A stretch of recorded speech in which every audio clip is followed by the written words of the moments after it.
Hi there, I'm Alex Sargent. Catch 21 today brings you Siobhan Benita, an independent candidate running to become Mayor of London 2012. Siobhan believes in people, not politics. She also campaigns on the motto of a mum for London. What will she help to do to get more young people involved in politics? Today, here in Stratford, we're here to find out. Welcome to Street Politics.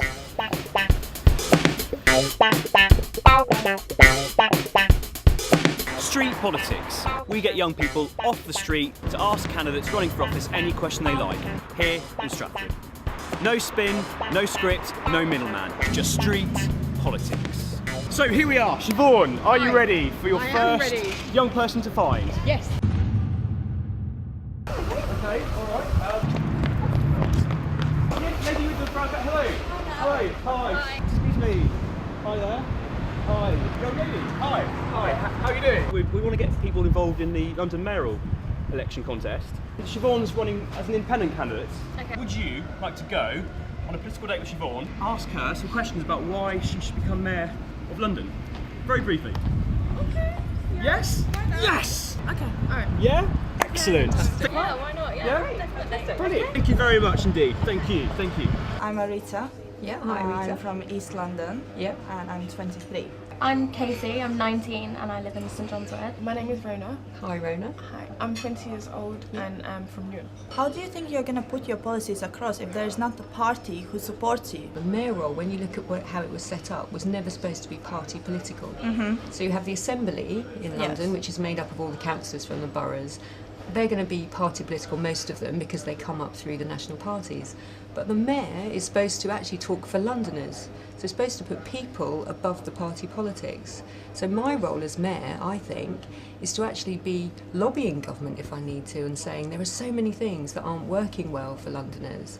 And actually it's the voice of Londoners. So I think we've fallen into the trap of thinking the mayor has to be party political, and it doesn't. It doesn't need to be like the national politics. So all the Boris bikes obviously have launched. Yeah. What will you be doing to try and make them safer? I think this is a really, really important issue. You know, there were 11 people who died on bikes in London last year, and an interesting statistic, 9 of those were women.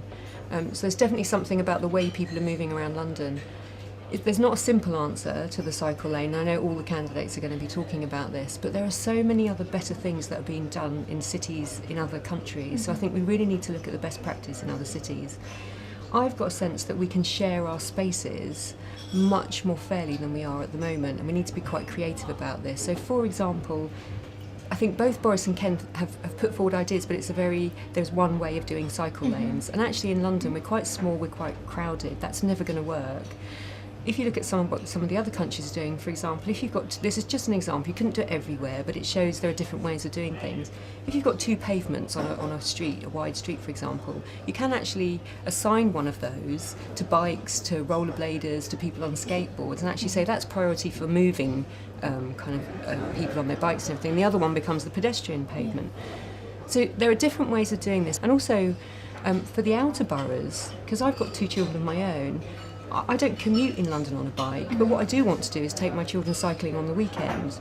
You can't even do that. There are no cycle lanes, really. So it's an issue for everybody in London, not just in the centre as well. Why do you think London is ready for a female mayor?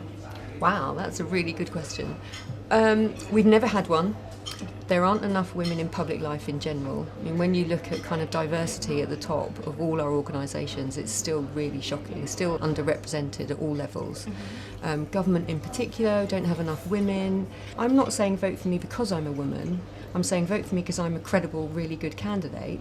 But the fact I'm a woman is going to bring new perspectives and fresh ideas into this debate as well. I'm gonna look at her manifesto. I'm gonna see I'm gonna see like her clear policies, and then we'll take it from there. I may consider voting for her. She raised some really important issues and she answered my questions really in depth and knew what she was talking about, which is great. So I think, yeah, definitely. I was very pleased with this political date because the answer she gave me was surprisingly nice for me. And I would consider, but as I say, I still have to look into other candidates' policies. That's it for this show. Until next time, take care.